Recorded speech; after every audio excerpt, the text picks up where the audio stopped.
Summary का title है the psychology of money, timeless lessons on wealth, grid and happiness, जैसा लिखा है मॉर्गन हॉसेल ने। जैसा कि समरी का टाइटल है, ये एक्चुअली में टाइमलेस लेसन ही हमें देती है और केवल मनी की साइकोलॉजी ही नहीं बताती बल्कि और भी कई साइकोलॉजिकल लेसन्स हमें देती है। और at the end of this summary ऐसा लगता है जैसे बहुत कुछ हासिल हो गया हो। तो बगैर कोई बहुत ज्यादा भूमिका बनाए मैं आज की बुक समरी की शुरुआत करता हूं। The psychology of money by Morgan Housel.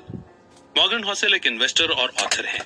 Morgan एक इन्वेस्टमेंट फंड, दो कोलैबोरेटिव फंड के पार्टनर भी हैं जिसे 14 लोगों ने मिलकर शुरू किया था।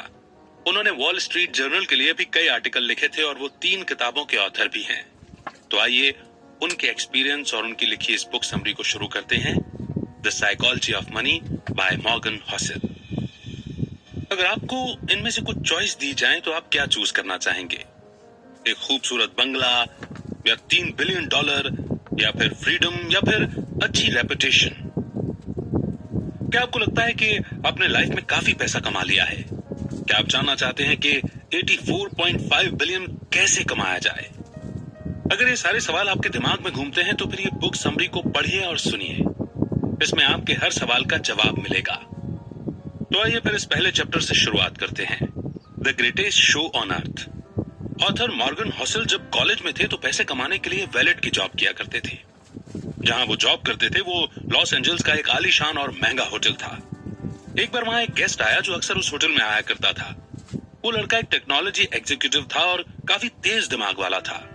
सिर्फ 20 साल की उम्र में ही उसने वाईफाई राउटर के लिए एक की कंपोनेंट डिजाइन करके उसे पेटेंट करवा लिया था। उस यंग मिलेनियर ने कई सारी टेक कंपनीज स्टार्ट की और बाद में उन्हें बेच दिया। वो काफी सक्सेसफुल था लेकिन पैसे के मामले में वो थोड़ा अनलकी था। वो लड़का जहां भी जाता अपने साथ नोटों की गड्डी रखता था और जो भी उसके साथ बात करता उसे वो ये पैसे दिखाता था।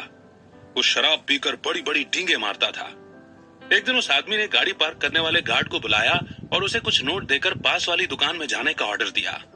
गार्ड को नोट के बदले दुकान वाले ने $1000 के सोने के सिक्के दिए। उस यंग टेक्नीशियन ने उन गोल्ड कॉइन्स का क्या किया होगा? उसने वो गोल्ड कॉइन्स समुद्र में फेंक दिए। उसने अपने दोस्तों को भी बुला लिया और सबने मिलकर वो कॉइन्स समुद्र में ऐसे फेंक दिए जैसे कोई तालाब में पत्थर फेंकता है। उसके कुछ दिनों बाद एक दिन वो यंग मिलेनियर गलती से एक होटल के लैंप से टकरा गया। मैनेजर ने उसे कहा कि लैंप की कीमत $500 है। तो उस आदमी ने तमाशा खड़ा कर दिया। उसने अपनी जेब से पैसे निकालकर मैनेजर के मुंह पे दे मारे और बोला, ये रहे $5000। अब दोबारा मुझे अपनी शक्ल मत दिखाना। शायद आप सोच रहे होंगे कि ये मात्र एक कहानी है, कोई सच नहीं। आप शायद सोच रहे होंगे कि उस यंग मिलेनियर का क्या हुआ होगा, लेकिन ये स्टोरी एकदम सच है। इस किताब में आप ऐसी ही और कहानियां पढ़ेंगे, लेकिन इस कहानी के लास्ट में यंग मिलेनियर का दिवाला निकल जाता है। उसने कुछ ही सालों में जो कुछ कमाया था वो सब उड़ा दिया। उसके सारे पैसे खत्म हो गए और उसके यार दोस्त भी उसे छोड़कर चले गए। देखा आपने, पैसे से आप सब कुछ खरीद सकते हैं पर अच्छा व्यवहार नहीं खरीद सकते। चलिए कहानी और सुनते हैं। रोनाल्ड रीड एक जैनिटर यानी कि दरबान था। वो एक छोटे से गांव में पैदा हुआ और पला बड़ा था। वो अपने परिवार का पहला ऐसा इंसान था जिसने हाई स्कूल तक पढ़ाई की थी और उससे भी मजेदार बात यह थी कि वो रोज लोगों से लिफ्ट लेकर स्कूल पहुंचता था। रोनाल्ड एक साधारण जिंदगी जी रहा था। 25 साल उसने एक गैस स्टेशन में गाड़ियां रिपेयर करने का काम किया। उसने जेसी पन्ने में 20 सालों तक फ्लोर की सफाई का काम किया। 38 साल की उम्र में रोनाल्ड ने एक 2 बेडरूम का घर खरीदा। उसने वो घर $12,000 में खरीदा और अपनी पूरी लाइफ उस घर में गुजारी। रोनाल्ड की शादी भी हुई पर कोई बच्चा नहीं हुआ। जब वो 50 का हुआ तो उसकी वाइफ चल बसी थी। उसके पड़ोसी का कहना था कि रोनाल्ड की मनपसंद हॉबी लकड़ियां काटना था। जिस दिन रोनाल्ड ने न्यूज हेडलाइन बनाई वो दिन था उसकी मौत का। ये 2014 की बात थी। वो 92 साल का था। रोनाल्ड रीड के पास $8 मिलियन थे। उसने $2 मिलियन अपने 2 सौतेले बच्चों के लिए छोड़े थे और $6 मिलियन एक लोकल हॉस्पिटल और लाइब्रेरी को डोनेट कर दिए थे। अगर आप विकिपीडिया में रोनाल्ड रीड के बारे में सर्च करेंगे तो उसमें आपको पता चलेगा कि वो एक चौकीदार, गैस स्टेशन अटेंडेंट, इन्वेस्टर, समाज सेवक और मिलियनेयर था। लेकिन ये कैसे हुआ? इसमें कोई ट्रिक नहीं है। रोनाल्ड ने कोई लॉटरी नहीं जीती थी और ना ही उसे कोई खानदानी पैसा मिला था। रोनाल्ड इतने सालों से पैसा बचाकर ब्लू स्टॉक चिप्स में इन्वेस्ट कर रहा था। बस इतनी सी बात थी।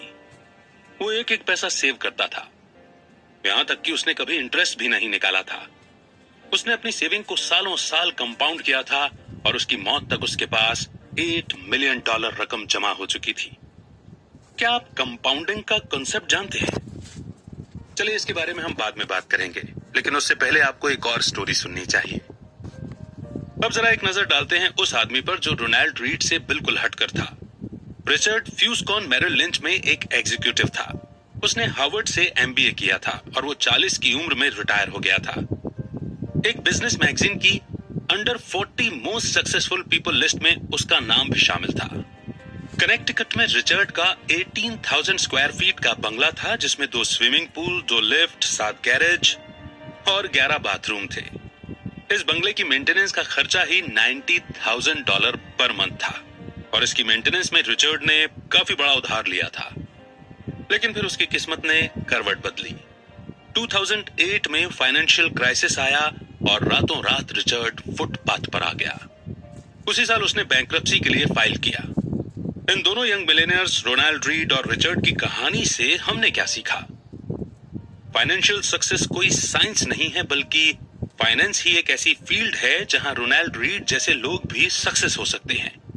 एक हम्बल एजुकेशन और एक्सपीरियंस वाला इंसान सर्जन, आर्किटेक्ट या इंजीनियर नहीं बन सकता, लेकिन फाइनेंस में रोनाल्ड रीड जैसा मामूली आदमी भी काफी बढ़िया अचीवमेंट कर सकता है। फाइनेंशियल सक्सेस एक सॉफ्ट स्किल है जिसे कोई भी सीख सकता है।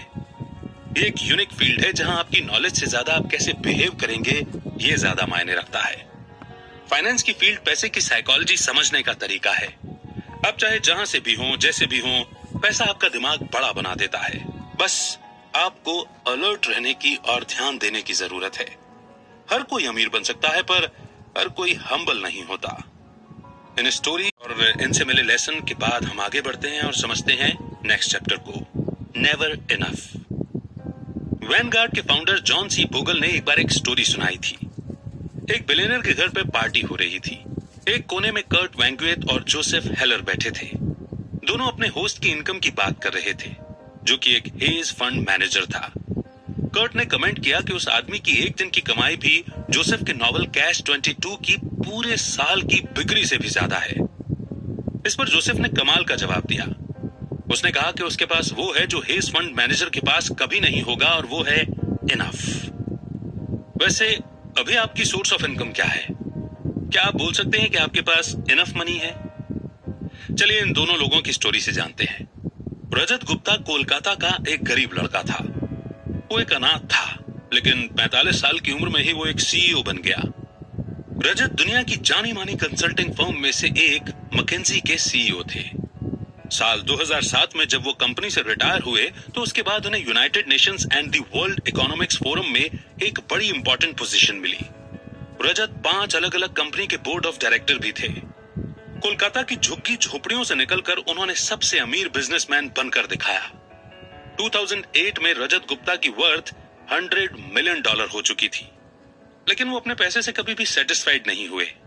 वो एक सेटा मिलियनर बन चुके थे, तो अब उन्हें एक बिलियनर बनना था। वो उस सर्कल में आना चाहते थे। फिर रजत गोल्डमैन सैक्स के बोर्ड ऑफ डायरेक्टर बने। उन्होंने बिलियनर बनने के लिए खुद को आगे बढ़ाया। 2008 में गोल्डमैन सैक्स इकोनॉमिक क्राइसिस के दौर में थी। वॉरेन बुफे ने कंपनी को बचाने के लिए उसमें 5 बिलियन का इन्वेस्ट करने का डिसीजन लिया। एक बोर्ड मेंबर होने के नाते रजत गुप्ता को यह बात पब्लिक से पहले पता चल गई थी। वॉरेन की फंडिंग से बेशक कंपनी के स्टॉक ऊपर जाने के चांस थे। बोर्ड मीटिंग कॉल के 16 सेकंड बाद रजत ने एक हेज फंड मैनेजर राज राजा रत्नम को कॉल किया। ये कॉल कभी भी रिकॉर्ड नहीं हुई थी, पर राज ने तुरंत ही गोल्डमैन के 1,75,000 शेयर खरीद लिए। कई घंटों बाद वॉरेन की डील की खबर पब्लिक तक पहुंची। गोल्डमैन के स्टॉक एकदम से ऊपर चढ़ गए। राज ने कुछ ही घंटों में $1 मिलियन कमा लिए और प्रोसिक्यूटर ने बताया कि रजत ने टोटल $17 मिलियन का प्रॉफिट कमाया।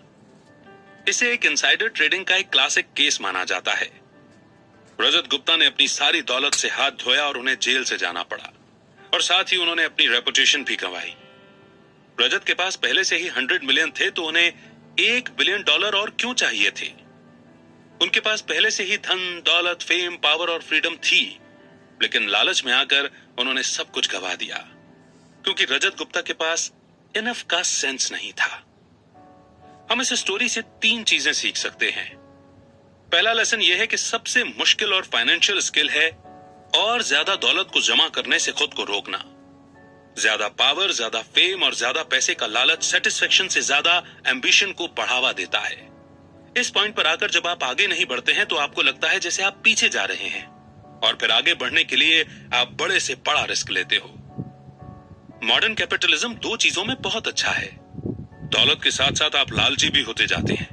इंसान अपनी हद भूल जाता है, उसे समझ नहीं आता कि कहां पर रुकना है। लेसन नंबर 2, सोशल कंपैरिजन यानी दूसरों से तुलना एक प्रॉब्लम बन जाती है। मान लीजिए कि एक फुटबॉल प्लेयर साल के $5 लाख कमाता है। उसके पास पहले से ही काफी पैसा है, पर अगर हम उसकी तुलना माइक ट्राउट से करें जिसका $430 मिलियन साल के हिसाब से 12 साल का कॉन्ट्रैक्ट है, तो हमें यह प्लेयर उसके सामने एकदम गरीब लगेगा। अब मान लो हेज फंड मैनेजर जो कि $36 मिलियन कमाता है, पर 2018 में top 10 highest paid hedge fund managers कम से कम $340 मिलियन साल के कमाते थे, तो हमें ये 36 मिलियन उसके मुकाबले काफी कम लगेंगे।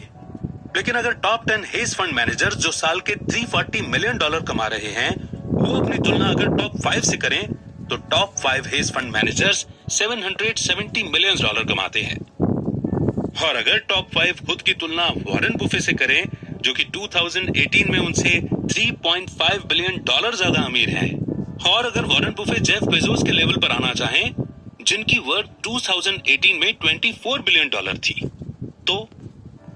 तो यहां देखा आपने कि सोशल कंपैरिजन की दीवार बहुत ऊंची है, कोई भी इसे छू नहीं सकता।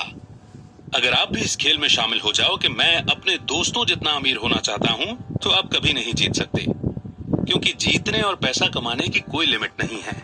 कोई पॉइंट नहीं जहां आपको इनफ लगे और आप सेटिस्फाइड फील करो। जीतने का एक ही तरीका है कि लड़ो ही मत। मान लो कि आपके पास काफी पैसे हैं, चाहे आपके आसपास के लोग और की चाहत में पागल हुए जा रहे हों। लास वेगास के एक डीलर ने एक बार कहा था कि कैसीनो में जीतने का एक ही तरीका है, घुसते ही बाहर निकल जाओ। सोचो आप एक एग्जीक्यूटिव विलेज की पार्टी में हैं। आप और आपके दोस्त डिस्कस कर रहे हैं कि कौन सबसे अमीर है, किसके पास सबसे बड़ा घर है और कौन सबसे ज्यादा फेमस है और किसे लोग सबसे ज्यादा पसंद करते हैं। लेकिन आप देखेंगे कि विनर कोई भी एक नहीं होगा। जीतेगा वही जो अपने आप से सेटिस्फाइड है, जो एक छोटे से घर में प्यार करने वाली फैमिली के साथ एक हंसी खुशी की एक खुशहाल जिंदगी जी रहा है। लेसन नंबर 3, कुछ चीजें पैसे, फेम और पावर से बढ़कर होती हैं, चाहे आपके पास एक कितना ही ज्यादा क्यों ना हो। ये बातें रजत गुप्ता ने जेल से छूटने के बाद द न्यूयॉर्क टाइम्स के अपने इंटरव्यू में कही थी। उनसे जब पूछा गया कि उन्होंने इस घटना से क्या सीखा, तो वो ये बोले कि किसी भी चीज से ज्यादा अटैचमेंट मत रखो, चाहे वो आपकी रेपुटेशन हो या आपकी अचीवमेंट हो। ये चीजें कोई मैटर नहीं करती। इस हादसे ने मेरी पूरी रेपुटेशन बर्बाद करके रख दी है, लेकिन मैंने अब सीख लिया है कि मुझे इससे भी बहुत ज्यादा अटैचमेंट नहीं रखनी है। रजत गुप्ता खुद को बचाना चाहते थे, वो अपने किए की सफाई दे रहे थे, वो खुद को ही तसल्ली दे रहे थे कि उनकी रेपुटेशन अब उनके लिए और मायने नहीं रखती। लेकिन उनका कहना गलत था। रेपुटेशन बेशकीमती है, फ्रीडम बेशकीमती है, परिवार और दोस्त भी बेशकीमती हैं। लोगों को प्यार करना और बदले में उनका प्यार पाना भी बेशकीमती है।